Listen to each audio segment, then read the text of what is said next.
Welcome to Love Lies Chronicles. I'd really appreciate your comment. It helps me understand if you enjoyed the story and how I can improve in future ones. I'm Marcus, 39, Operations Manager. Thursday night, end of quarter, I brought home the same laptop bag I've carried for years and the same quiet I used to reset after a long day. I set the bag by the chair, loosened my tie, and the house felt wrong. Tulips I didn't buy staged in the center of the table like a prop. She was already seated, phone screen face down, elbows on the runner. She didn't ask about my day. She cleared her throat and delivered a single sentence with courtroom diction. I need 30 days to think about us. No context, just a timer slapped on a marriage. I stood there and let the words settle. Then I checked the clock on the stove and gave her 30 seconds. That wasn't cruelty, it was clarity. If she could say it, she could own it. I told her, very plain, to take that half minute and decide if she understood the weight. 30 days meant truth with teeth. No safety net. Irreversible once confirmed. She held my eyes the way people steady themselves on a railing over a cliff and said yes. The rest of the room tried to pretend it was normal. She said the month would help her hear herself, that distance was healthiest, that I'd appreciate space. It sounded like a half-learned podcast. I asked one adult question, what does it look like in practice? She floated soft edges, separate calendars, separate weekends, fewer rituals. And then came the tell, separate finances for clarity. She wanted to keep the house key, keep her name on every bill, keep the joint card for essentials. That's when the fog cleared. Anyone can ask for space. It takes nerve to ask for space that the other person funds. I didn't raise my voice. I gave her the line that matters more than any speech. I'm not going to supervise you through your absence. If she wanted distance, she would meet the actual distance. She called that dramatic. That word always lands when someone expects you to subsidize their clarity. I poured water, cleaned the glass as if it owed me an answer, and let silence do the heavy lifting. Morning arrived with headlights in our driveway and a horn tap. Her sister climbed out of a compact SUV in workout leggings and a sweatshirt from a retreat she loves quoting. She walked in like she owned the deed. No hello, no smile. Eyes already taking inventory of what she thought she deserved to judge. Boxes were stacked in the hallway within minutes. My coffee steamed while they moved through rooms I pay for, narrating loudly about my alleged rigidity, about how freedom takes courage, about how I'd finally thank them after this reset. The sister kept aiming little darts, the kind people throw when they want a scene and a screenshot. She said this will be good for you, too. She said a man in my role needs a shake-up. She said I should call one of those coaches who help husbands upgrade their emotional bandwidth. I smiled once and let it pass.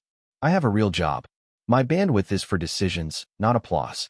When they reached our bedroom, she lifted my folded shirts from the dresser to make room for a suitcase and dropped them on the floor. It wasn't an accident. I picked them up slowly, refolded each one at the edge of the bed, and placed them back without a speech.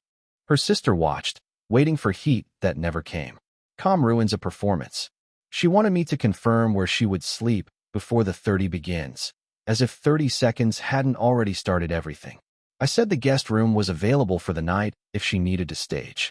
She gave me a long stare meant to measure how far I'd bend. I didn't bend. She texted someone and got the same SUV back within the hour. Her mother called during the loading. Speakerphone turned the kitchen into a panel show. I could hear the script whispered behind the words. Be strong. You don't owe him explanations. The first days are the hardest. Remember your worth. Her mother never asked a single question about what respect looks like in a house we both vowed to build. That told me what I needed to know about where this started. At noon, she paused at the doorway with a tote bag of hair products and said she wanted the month to be light, that we shouldn't complicate it with money stress or logistics. I almost laughed. Light is a word people use when they want you to keep paying while they explore how far away they can get. I kept it even. If she wanted clean, we would have clean. Clarity wears numbers and dates. The rest is noise. Her sister made the last pass through the kitchen and held up a bottle of bourbon from the cabinet like she was performing a rescue. We'll take this, too. It will help with the transition. I stepped between her and the cabinet. Not aggressive, just present. That stays. Her mouth tightened. She set it down with 2 hard clicks and called me controlling in a tone meant for witnesses. There were none. I went back to my list. The house felt bigger after the doors shut behind them. Not better or worse, Just honest. The dishes needed washing. I did them on autopilot. My phone buzzed. A text from a mutual friend already checking in. News travels fastest when someone wants sympathy before accountability arrives. I typed one line. She asked for 30. I gave her 30 seconds to confirm it was final. She confirmed. In the afternoon, I drove to my mother's place to drop off a set of old tools and to breathe where love doesn't need an audience. I didn't tell her details. I told her I'd be staying busy this weekend. Back home, the sun threw a dull stripe across the floor where her suitcases had sat. I walked the rooms once, not for sentiment, for inventory. One framed photo left face down on a shelf, a toothbrush still in the holder, a pair of heels under an end table. I set the photo upright. I left the rest where they were. Not out of hope, out of procedure. We said we'd keep this clean. I planned to hold both ends of the broom. That evening, her sister texted from an unknown number to deliver a final jab. She said I was performing stoicism, that I should be careful, that men who bottle things explode. I replied with 4 words, I'm not your audience. Then I blocked the number. My chest didn't race. My hands didn't shake.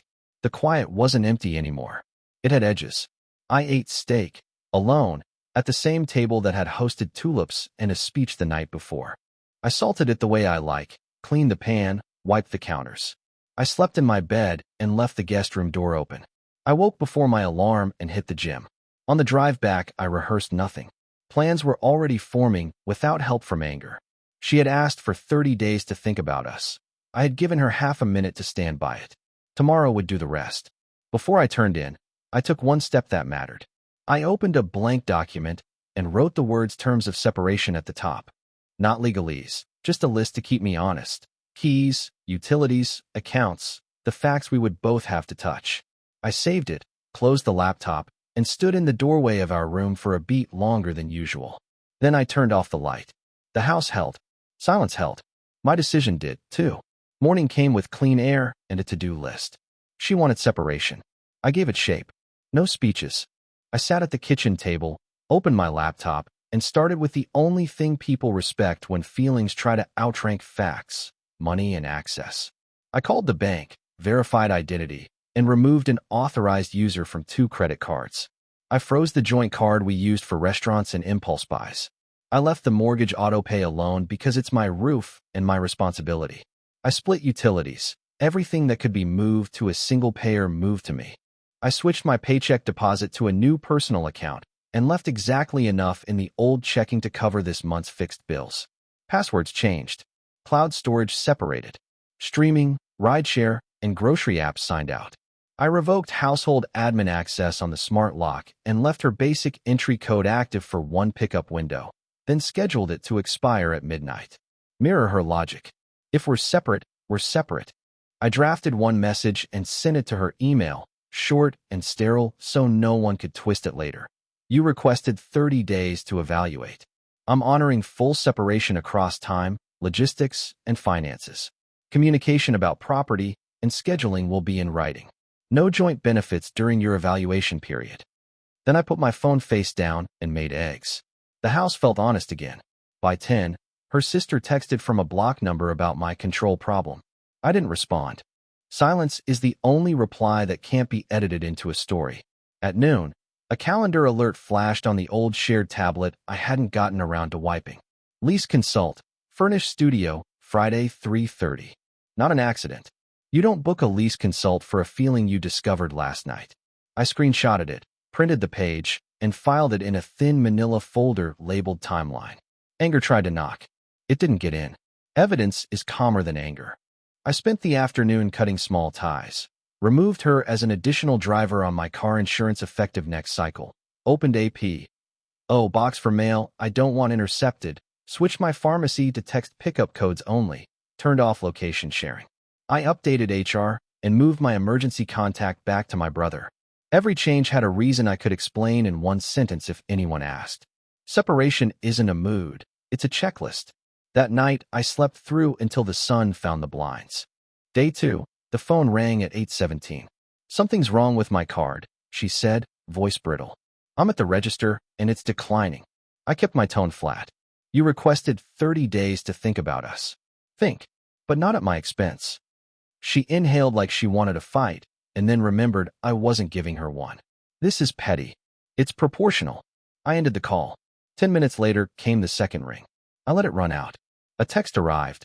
I just need groceries. I replied with exactly 8 words. Use your account.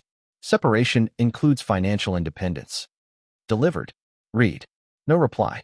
Her sister called next. Voice set to courtroom volume. She's humiliated. You've stranded her. I stayed on the rail I'd chosen. She left as a free adult with support and a plan on Friday at 3:30. I'm honoring the separation she asked for. You're punishing her. No. I'm mirroring her logic. Click.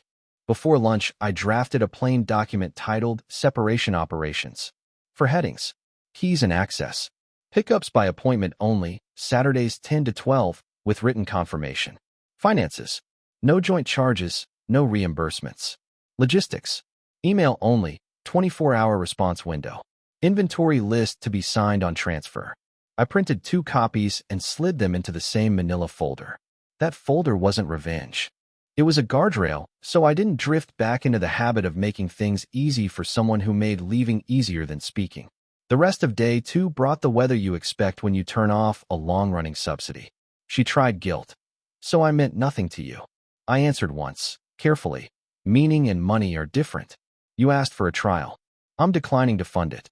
She tried nostalgia. A photo of our first camping trip, then the little heart reaction. I left it untouched. She tried blame. You're trying to force me back. I returned to the sentence that keeps my spine straight. I'm honoring your request. That line is a scalpel. It cuts through every performance. I cleared the last shared subscriptions by dinner. She'd kept the meal kit paused for months. I canceled it instead of letting another surprise box hit my card.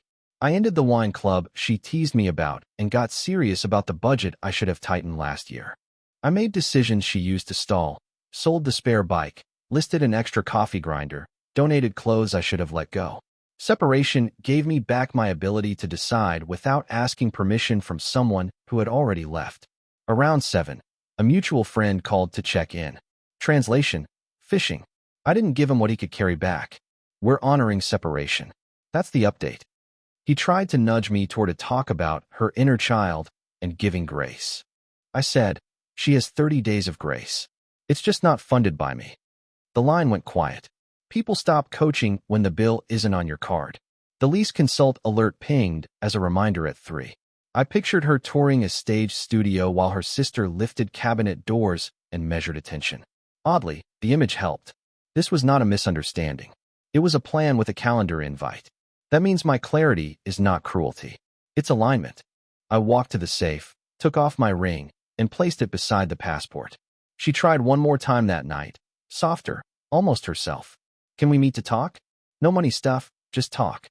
The old me would have said yes, because comfort is easier than clarity. I kept to the rule we agreed to without agreeing. Email your points. I'll respond within 24 hours. She called that cold. I call it clean. If we get to court or to peace, clean is useful in both places. Before bed, I laid out tomorrow's tasks. Schedule a meeting with a mediator to draft a temporary framework. Move the spare cash to a high-yield account. Photograph the remaining shared property. Box her winter coats for Saturday pickup. I wrote one line across the top of the page and underlined it twice. You are not angry. You are done. Then I went to the guest room, opened the window, and let the air move. Sleep came easy because boundaries do. I woke early on day 3 feeling taller in my own house. Coffee tasted better when it wasn't funding someone else's story. I checked my email before the gym. There it was, a message from her at 2:11 a.m., 3 paragraphs long. The first blamed me for accelerating things. The second asked for the streaming password just until the end of the month. The third offered to pause the 30 if I restored the cards. I answered with 2 sentences. You asked for 30 days to think. Keep thinking. Send. Walking into the weight room, I understood something I wish I'd learned at 29. Detachment isn't silence, it's policy. I could stay polite and still give her more distance than she expected. I could mirror her terms and protect my spine at the same time. Space, yes. At my expense, no. That's the line. That's the logic. That's the consequence, she confirmed in 30 seconds. Consequences don't arrive with sirens. They show up at registers and inboxes. Day 3 opened with both. The studio's landlord emailed asking for a co-signer to expedite approval. I forwarded it back to her. Independent choices come with independent signatures. No lecture, just the mirror. By lunch she tried guilt. You moved too fast. I meant breathing room, not a vacuum. I kept to the frame. You requested separation. I made it hold. 10 minutes later, a screenshot of an unpaid grocery cart. Can you cover this once? I'll transfer later. From where? Freedom budgets itself. I replied. Separation includes financial independence. Mid-afternoon came seduction wrapped as clarity. She proposed just to talk, offered coffee, attached a beach photo. Old rhythm. I stepped out with 6 words. Email your points. I'll respond tomorrow. She called it robotic. I call it clean. The first hard crack landed when the studio manager called my office, asking for Marcus, prospective co-tenant. I let him finish, asked for the application timestamp, wrote it down, and declined to discuss more. She hadn't invented the 30-day idea over tulips. She had engineered it days earlier, deposit pending. The number steadied me. I dropped it in my timeline folder and went back to work. At 5 she showed up outside the pickup window, sister in tow, aiming for a scene. The smart lock enforced the only opinion that matters. I opened the door with the chain on and slid the printed schedule through. Saturday, 10 to noon. Inventory is ready. The sister went straight to volume. She needs her things now. Saturday, I repeated. Written confirmation. Lobby camera on. The chain answered for me. Day 4 brought blame at 8:03 a.m. You're financially abusing me. I answered at noon, factual and printable. Authorized user status removed with notice. Mortgage and utilities current. This is separation. Facts and arguments, or exposed theater. That evening she tried body memory. Soft dress, curbside during my run, a request for a hug, so we remember what we're risking. I stopped 3 feet away and kept the rule that protects both of us. No physical contact during separation. The sentence did the work. She said I had changed. I didn't correct her. Day 5 delivered the panic I expected. Her number had remained on my family plan for the first 48 hours in case of actual emergencies. I scheduled the split after her pickup window. At 9:12 she called from Wi-Fi. My service is off. Yes, the account is split. I can't call my boss. Use email. You're cruel. I'm consistent. She hung up. 30 minutes later. I'll get a lawyer. Good. Lawyers prefer documents to stories. The sister pivoted to public jabs. A post about controlling men and their spreadsheets popped on her page. 2 mutual friends sent screenshots unasked. I replied to neither. People who need a villain will audition you even when you stay home. That evening, the studio updated her status to on hold pending proof of income and co-signer. I filed the note and cooked dinner. Saturday came. I had labeled every box with her name, room, and contents. A numbered inventory sat on the entry table with 2 pens. 10 to noon. At 10:07, the SUV arrived with a cousin as extra commentary. I opened the door, stepped aside, and pointed to the forms. Sign for each number you take. The cousin tried to stroll past me toward the bedroom. Only the labeled items, I said. The rest stays until mediated. They hate paperwork. Paperwork never hates back. The cousin reached for my bourbon again. I'd moved it to the top shelf before they arrived because planning beats confrontation. She pocketed a set of measuring cups. I watched, updated the inventory. Item 37 missing, not released, and kept moving. When people play small, paper makes them visible. Halfway through, the sister performed a kindness speech at the threshold. I pointed to the signature line for box 12 and let her words dissolve in the quiet hall. They carried the last load to the SUV and paused, waiting for a finale. I locked the door behind them. A deadbolt is better punctuation than any monologue. Late afternoon, she texted, I have nowhere to go. It wasn't true, but it was where the script leads when independence is measured on someone else's meter. I answered, contact your studio about move-in criteria. 10 minutes later, they need a co-signer. Then you have your answer. Next day, her mother called. Less theater, more gravity. What happened to kindness? I said kindness boxed everything instead of tossing it. Offered a Saturday window, kept the entries safe. Kindness wasn't paying for a test that treated me as a placeholder. I offered to forward the original 30-day text so she could see the frame. She declined. Haze is warmer than a photograph. By midweek, the friend who had coached me to give grace texted a different tune. Didn't know she'd toured a place already. You're handling this like a professional. I deleted it. I'm not collecting praise.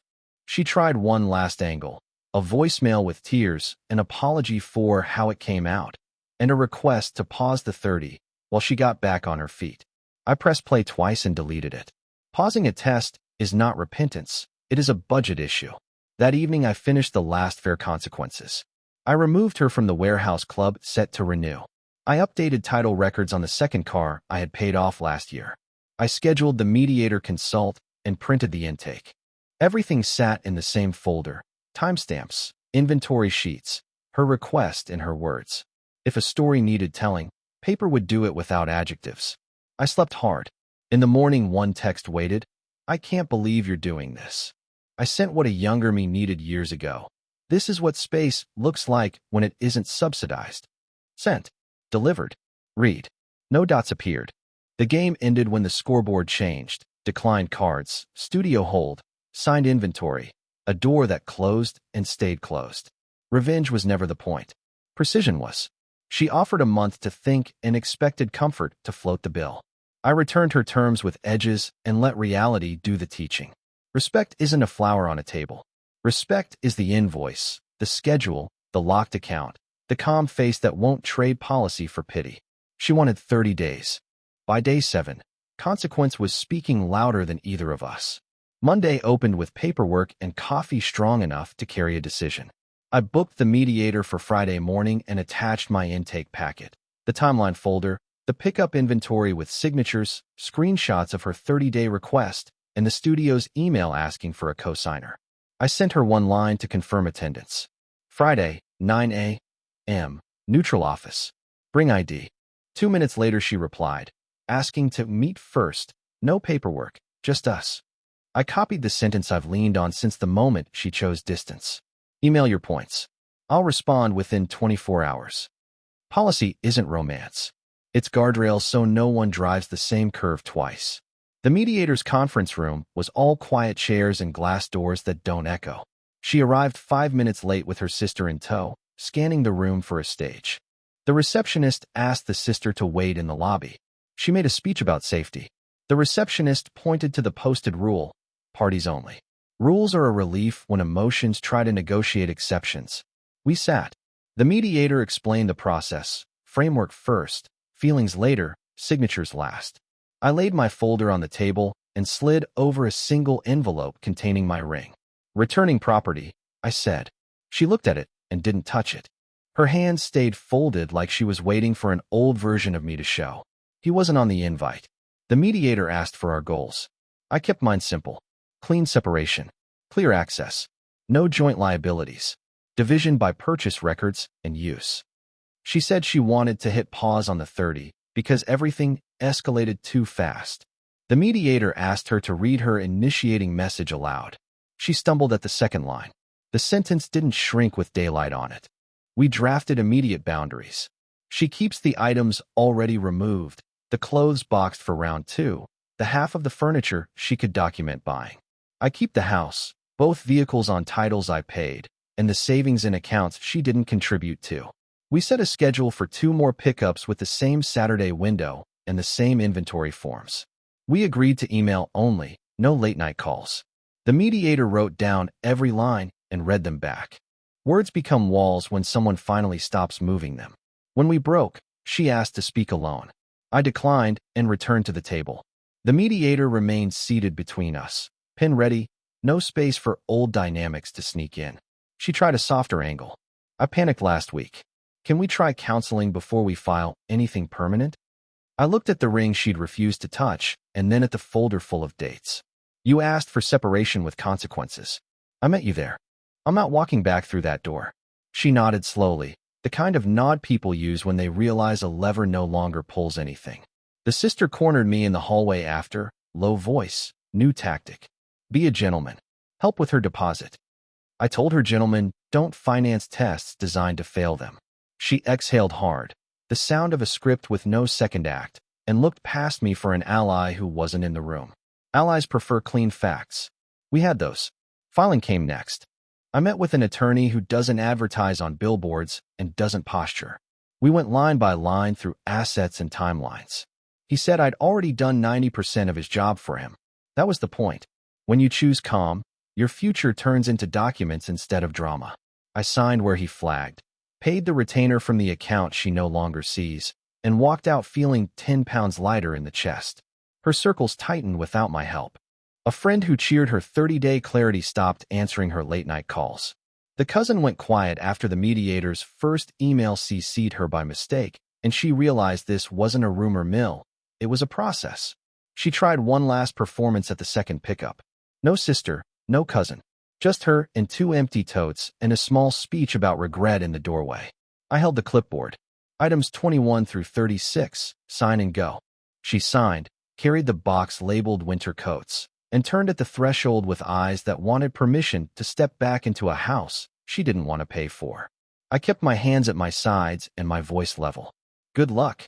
The door closed the way good doors do, quietly, fully, without the need to be noticed. Something steady replaced the tension in the rooms after that. I made small changes a man makes when a space starts answering to him again. I moved the dresser to the window wall, painted the guest room, fixed a cabinet hinge I had been ignoring. I added a heavy doormat that catches grit before it crosses the line. The house stopped feeling like a negotiation and started feeling like a place you can exhale in. Work steadied up, too. The team noticed I was sharper in meetings. Numbers lined up easier when I wasn't funding someone else's math. I started lifting heavier on Saturdays, calling my brother on Sundays, making dinner that tastes better when the table doesn't judge you. I wasn't reinventing myself. I was subtracting what didn't belong. She sent a long email after the filings hit her inbox. Subject line: Final ask. 3 paragraphs. The first said she was embarrassed. The second said she'd misunderstood what space meant. The third offered a plan to move back in temporarily while we rebuilt from scratch. I replied with 2 sentences. Respect is not a temporary arrangement. I'm moving forward. No insults, no inventory of her mistakes. It takes strength not to tally when you could. Silence did the rest. I ran into a mutual friend at the gym. He cleared his throat and started to fish, then shifted. You look good, he said, meaning steady, not flashy. I told him I was sleeping. I told him my house was quiet in the ways that matter. He nodded. A man who'd watched enough fights to know this was the right one to skip. On the day the court acknowledged receipt, she texted from a new number. I'm scared, it read. I wish she'd sent that months ago instead of a demand with a clock. You can help a person who is afraid. You cannot fund a person who is performing. I wrote back what I could stand by in any room. You chose a path. Walk it. You'll be fine. Then I archived the thread. It's not cruel to leave someone with their own life. It's honest. The sister posted a quote about men fearing powerful women and tagged nobody. No one bit. Attention dries up when there's no one to argue with. She stopped posting after that. Her last message to me came by email, formal and thin. Please return any remaining photographs. I attached scans of the few frames she'd ignored, asked her to pick them up at the last scheduled window, and wished her well. Some endings deserve a clean signature and no more. I took the ring envelope to the post office for certified shipment after she left it unclaimed the second time. The clerk stamped the receipt. I filed it in the folder and walked out into a sun that had no opinion about any of this. Peace isn't a feeling at first. It's a habit. You keep showing up for it until it shows up for you. My attorney called to confirm our dates. This should be straightforward, he said. It already was. We built a straight line through a maze I should have stepped out of sooner. I'm not proud or bitter. Friends suggested a trip, a celebration, a symbolic bonfire. I passed. I don't need fireworks to mark what a signed PDF already handled. I bought new towels, upgraded the deadbolt, and scheduled a yearly check on the HVAC. I put a calendar reminder on my phone titled Standards. It repeats every Monday morning. It's just a checklist: gym, numbers, house, family, rest. Simple things. The kind that keep a man from wandering back into fires he's already walked out of. A week after the last pickup, I heard secondhand that her studio lease fell through and she moved into a spare room at her sister's. That's not my story to solve. Consequences put everyone back in their own chair. I didn't smile and I didn't grieve. I made dinner, answered email, and went to bed early. I won't circle back. I don't send birthday messages to a person who turned a marriage into a trial period. I don't accept check-ins that are really credit checks. The past doesn't get to invoice the present. Respect was the point the whole time, not proving I'm hard enough to walk away. It's simpler than that. It's a man standing in his own house and saying what is true with a voice that doesn't shake. I won't pay to be disrespected. She wanted 30 days to think about us. I needed 30 seconds to think about me. That gap was the truth. I live on my side now, and I don't negotiate it. Dear listeners, please share your thoughts in the comments, and do not forget to like, share, and subscribe to the channel.